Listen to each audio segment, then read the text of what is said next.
Chapter 14. The Valley. Terminator could see the blue glow in the cab of the champion crane as the TX made ready to fire a second time. Ahead, Connor was maneuvering wildly, but that would not work for long. The police cars would box him in, and TX would destroy him and Kate.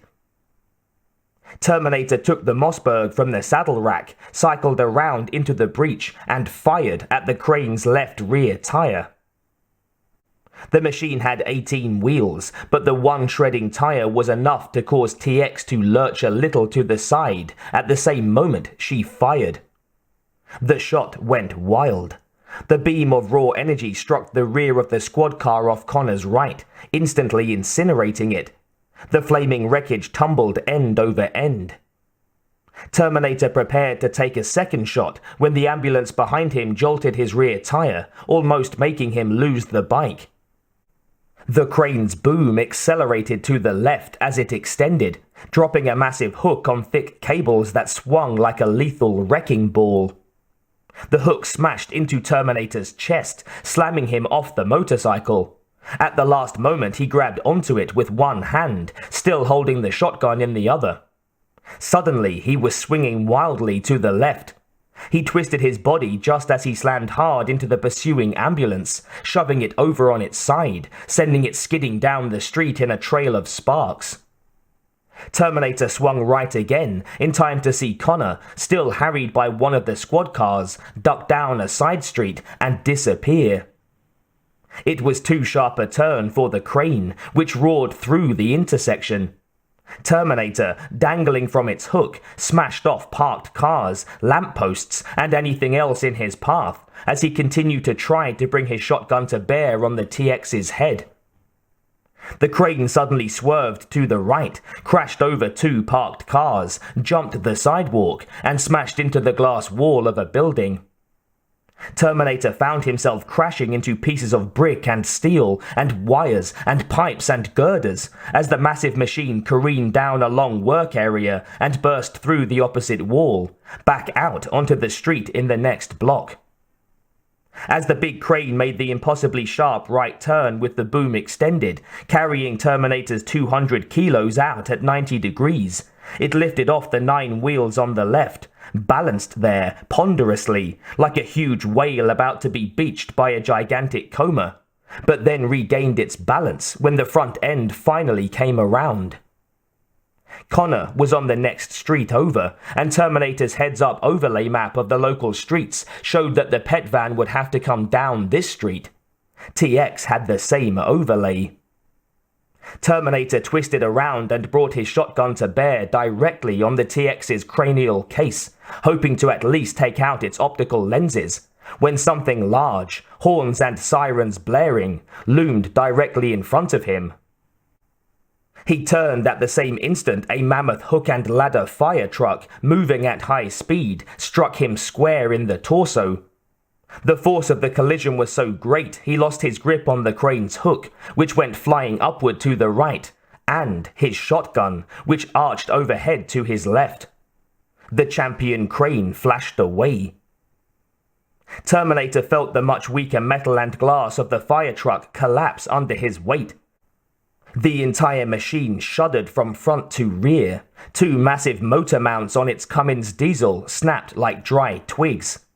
Ladders broke loose and lights shattered under the sheer mechanical shockwave that coursed through the truck's frame.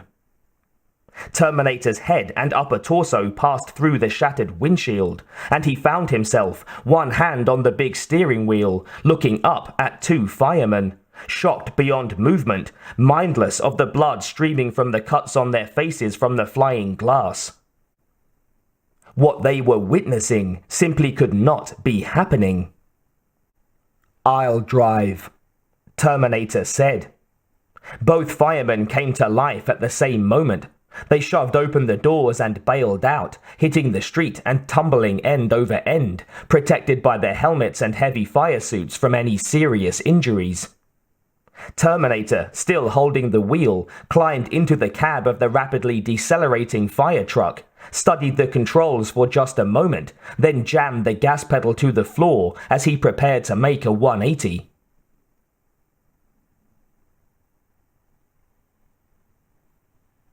Connor had managed to shake the big crane, but he'd also lost Terminator at the last turn. The one cop car was still on his tail, repeatedly smashing into the Toyota's rear fender, trying to spin him out. The temperature gauge on the panel was just above the red, and the fuel tank was getting low, but other than that, he figured his luck was holding, so far. Some luck, he thought. "Kate, are you okay?" he shouted over his shoulder. The cop car came up on his left side again, edging closer. It was almost as if the driverless squad car was trying to herd him. "What do you think?" Kate shouted angrily. The squad car was trying to herd him. Connor made a sharp right turn, then left again, coming back out into the main avenue through the industrial district.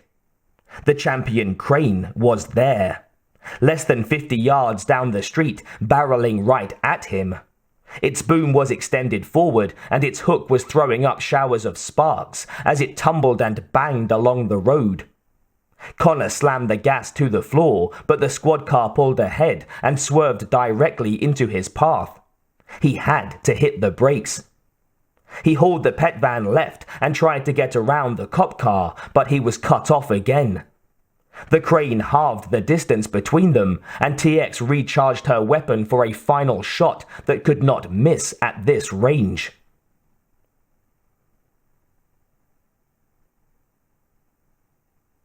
Terminator pulled up alongside the champion crane. The TX was preparing to fire again. Terminator knew that she could not possibly miss at this range. Even if he could somehow shove the crane aside at the moment the TX fired, she would fire again and again until she succeeded. Or, at the very least, she would simply run over the pet van, crushing John Connor and Catherine Brewster to death. The TX had to be stopped. Terminator found the control for the fire truck's stabilizers and activated it. The thick metal arms, which were meant to provide a broad footing for the truck when its ladder and basket were deployed, extended from the bottom of the truck's high chassis. When they were nearly fully deployed, Terminator hauled the fire truck hard to the right. The stabilizers bit into the 8 remaining tires on the crane's left side, chewing them apart like office paper through a shredding machine. The crane swerved to the right, almost impossible even for the TX to maintain a straight track. Terminator pulled away and immediately hauled the fire truck back towards the crane, hoping to knock the big machine over the curb and onto its side. The champion's much larger stabilizers deployed at that moment, slashing into the side of the fire truck in 2 places, the thick metal arms impaling the hook and ladder unit, lifting it partially off its wheels. Terminator now had no control over the fire truck, but neither did the TX have much control over the combined mass of both machines. He looked up in time to see TX point her fully charged plasma cannon at him.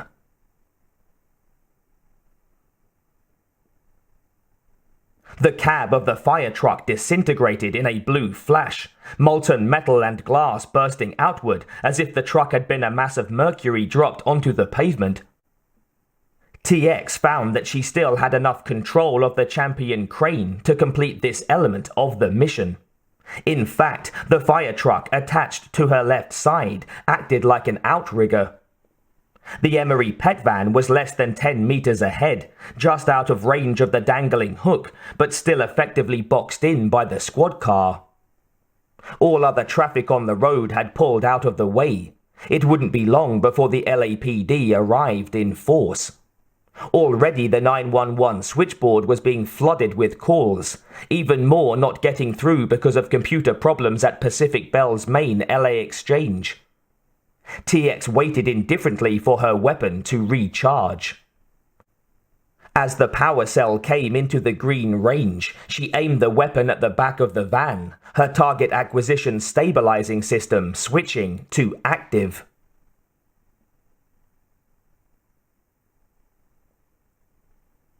Terminator, his chest smoking from where his torso had caught the edge of the plasma beam before he could get out of the cab, and the bare metal of his cranial case exposed where the patches of flesh on his bare face had been seared away, grabbed a fire axe from its bracket in the back.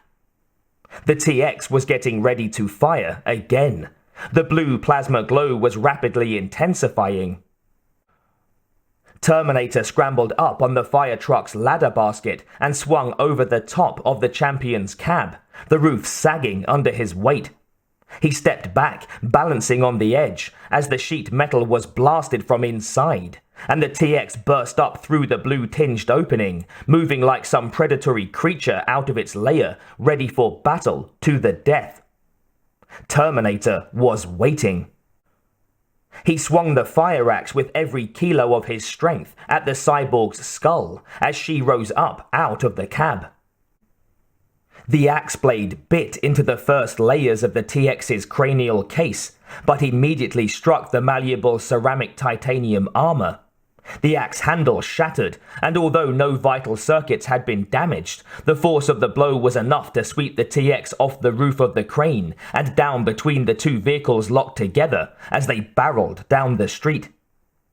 Terminator dropped down into the champion's cab. The TX had taken control of the throttle, so despite the unstable condition of the damaged fire truck and the shredded wheels on the left side of the crane, they were actually gaining on the pet van, which was very close now. He angled the rearview mirror down so that he could see what was going on between the fire truck and the crane. The TX was pulling herself up again from one of the stabilizers, her plasma cannon charging again. Time was running short. If the TX incapacitated him again, the way she had in front of the animal clinic, she would be free to destroy John Connor and Catherine Brewster. He could not allow that to happen. He was about to steer the crane into the brick wall of a building when his optical system spotted road hazard sawhorses in the middle of the street about 50 meters ahead. Traffic was meant to maneuver around some kind of an obstacle. He enhanced his optical circuits momentarily. The obstacle was an open manhole. The steel cover was lying to one side.